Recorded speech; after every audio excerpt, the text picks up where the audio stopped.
आप लोगों की जानकारी के लिए, जैसे उर्दू में कहते हैं ना कि आपके हाफिजे को, मेमोरी को ताज़ा करने के लिए कहना चाहूंगा कि आप लोग को चाहिए कि बीजेपी के एक बहुत बड़े नेता जो आज इस दुनिया में नहीं है, जो इस देश के प्रधानमंत्री थे, जिनका वीडियो बड़ा वायरल हो रहा है, उनके भाषण को सुन लीजिए आप। उन्होंने फलस्तीन के बारे में क्या कहा था कि अरबों की जमीन पर कब्जा कर लिया गया है।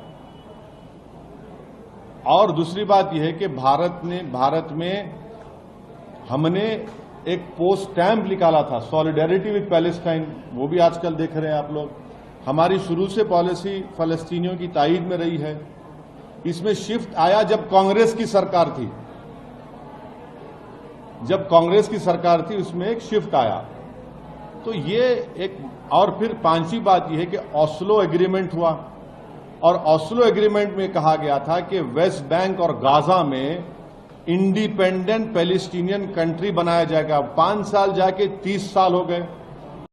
तो इसकी जिम्मेदारी ऑस्लो एग्रीमेंट की सब पर थी, यूएसए पे थी, यूके पर थी, यूरोपियन नेशंस पर थी।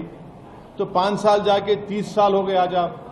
और आपको ये समझना चाहिए कि जो इलीगल सेटलमेंट्स बनाए जा रहे हैं वहां पर ऑस्लो एकॉर्ड के खिलाफ, जेनीन रेफ्यूजी कैंप में जाकर आप उनको मारा और पीटा जाता है।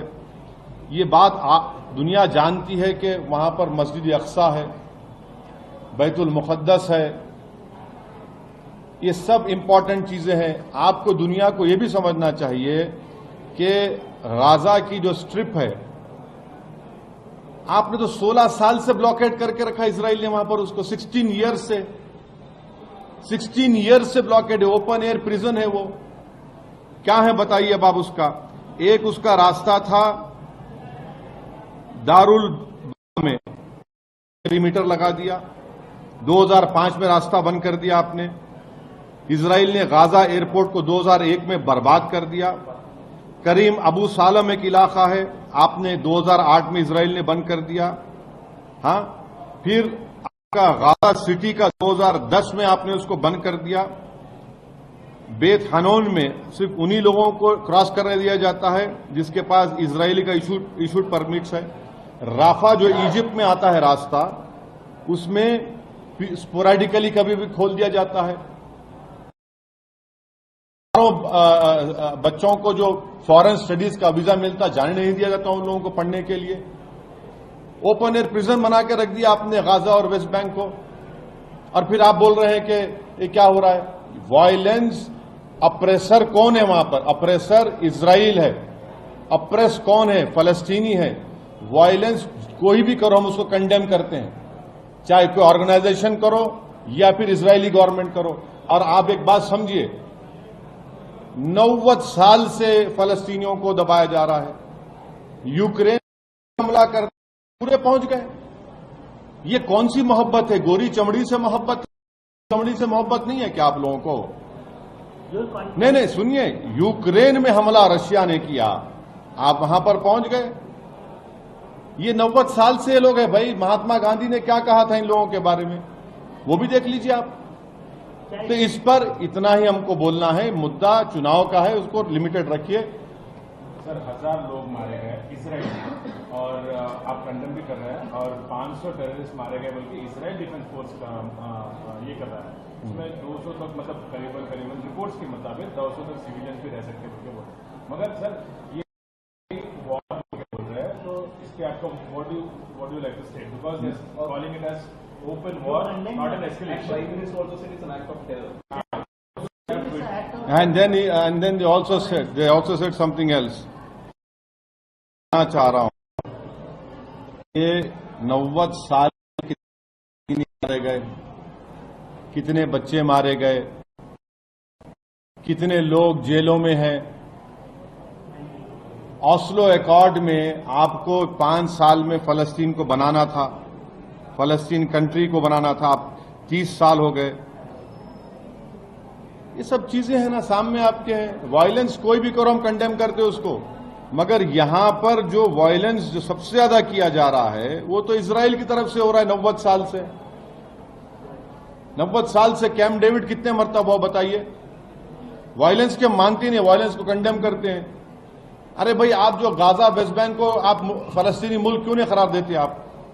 और आपको तो कोई जो उसमें क्या बोलते हैं उसको, कौन सा लाइन बोलते हैं, जो ग्रीन लाइन की बात नहीं हो रही, आप तो ग्रीन लाइन नहीं बोले, मैं दूसरे इलाकों में नहीं कर रहा। आप विड्रॉ कर लेना सर, क्या विड्रॉ करे? आपको मालूम ही नहीं क्या विड्रॉ करे? कुछ विड्रॉ नहीं करे, झूठ। Global powers have failed Palestine, sir. Yes, and it's a deliberate failure. It's a deliberate failure because it is they who were responsible for the implementation of Oslo Accord. And they had given a commitment that within 5 years, a new independent Palestinian, 30 years have passed. They remained as mute spectators when Israel entered into those areas and started building settlements. They became blind when the Palestinians were being butchered, when small children were killed and shot in their head. Who's the oppressor over here? From last 80 years, 90 years, the issue is going on. So you believe this is resistance against the oppression?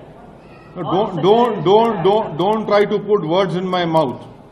I have stated what I have to say. आप बोल रहे Israel का prime minister बोला कि छोड़ के चले जाओ, कहां जाएंगे? आप तो ओपन पॉकेट करके रख दिया गाजा को पूरा। ये सुनिए, 1.5 लाख पैलेस्टीनियन अब तक मारे गए,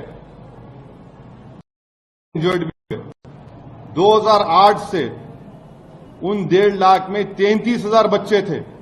अब मारने वालों को टेररिस्ट बोलते क्यों नहीं आप लोग? फिर क्यों नहीं बोलते टेररिस्ट आप?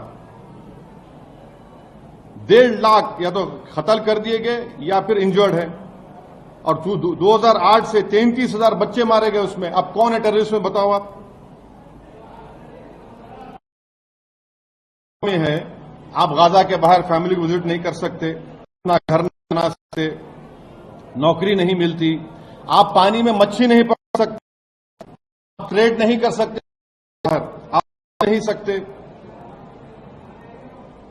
अगर सिविलियन को मारी तो वही ऑर्गेनाइजेशन को मजबूत कर रहे हैं आप। वायलेंस के हम कंडेम करते, वायलेंस नहीं होना चाहिए, मगर ये हकीकत को कौन बयान करेगा, कौन एक्सेप्ट करेगा? यूक्रेन में जो कुछ हो रहा है, तमाम बड़े बड़े ममालिक सुपर पावर एकदम अपने मॉरल्स को दिखाते हैं। भाई ये 90 साल का मसला नहीं है क्या? क्या यूनाइटेड किंगडम ने क्रिएट नहीं किया इसको? आप बताइए, इन चीजों को देखिए। सर, 1000 टन बॉम्ब अभी तक गिराया गया है और 2000 मिलिशियंस भी वहां पे गिराया गया है, और इजराइल डिफेंस फोर्स कह रहा है कि हम पीछे नहीं हटेंगे, हम डिफेंड करेंगे। हाँ नहीं, आप 90 साल से तो आप मार रहे हैं ना फलस्तीनियों को। 1.5 लाख फलस्तीनियों को आपने या तो जान से मार दिया उनको, या इंजर्ड किया। 2008 से 33,000 फलस्तीनी बच्चों को आपने उनकी जान ले ली। उसका क्या बोलेंगे आप? क्या बोलेंगे उसको?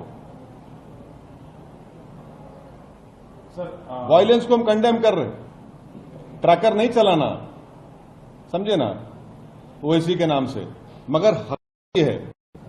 Sir, what do you think, where should India? आपने कहा कि अब अटल जी के वीडियो वायरल हो रहा है और पुराने अपना इंडिया का साथ रहा है पाकिस्तान के साथ, तो अभी जो है where should India stand on this? India should stand with the oppressed, who have been oppressed from, and this is our policy also. 80-90 साल से उन लोगों को आप अप्रेस कर रहे हैं। इजराइल के साथ अपना रिलेशन भी देखिए, ऑस्लो पीस अकॉर्ड को इम्प्लीमेंट कर रहे हैं आप, और ऑस्लो पीस अकॉर्ड को इम्प्लीमेंट करने की जिम्मेदारी इजराइल की है। जिम्मेदारी इजराइल के कोर्ट में आती है। चलिए सर, बस चलिए। नमस्कार, मैं हूं मानक गुप्ता।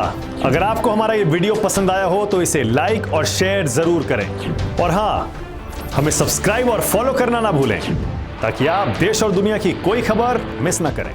तो जुड़े रहिए हमारे साथ और देखते रहिए News 24।